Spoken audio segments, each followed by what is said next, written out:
ప్రతి వైసీపీ కాపు ఎమ్మెల్యే ఎందుకు మీరు ఎకనామికలీ బ్యాక్వర్డ్ క్లాస్ రిజర్వేషన్ కాపులకి మీరు ఎందుకు తీసేశారు? మీరు ఎందుకు నిలబడలేదు? ఎంతసేపు కాపు ఎమ్మెల్యేలు కాపు నాయకులు నన్ను తిట్టడం తప్ప కాపు సామాజిక వర్గానికి మీరు ఏం చేశారు? మీరు ఏదైనా మాట్లాడితే నన్ను తిట్టడం తప్ప ఇంతకాలం నన్ను తిట్టి తిట్టి తిట్టి అందరూ వైసీపీలోకి వెళ్ళిపోయారు. ఈ రోజున ఇది నాకు ఎప్పుడో తెలుసు. వీళ్ళందరూ పవన్ కళ్యాణ్ గారు మీ ఉపన్యాసం అత్యద్భుతంగా ఉంది.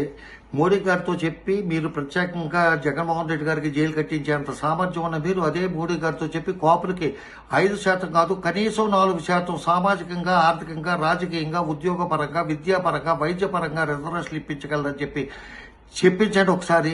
కాపులంతా మీ వెనకే నడుపుతారు, మిమ్మల్ని ఎదురు పెట్టుకుని పూజిస్తారు. అంతేగాని మీరు ఆవేశంతో ఊగిపోయి ఉపన్యాసాలు ఇచ్చినంత మాత్రం ప్రయోజనం ఉండదని చెప్పి మీకు తెలియజేస్తున్నాం.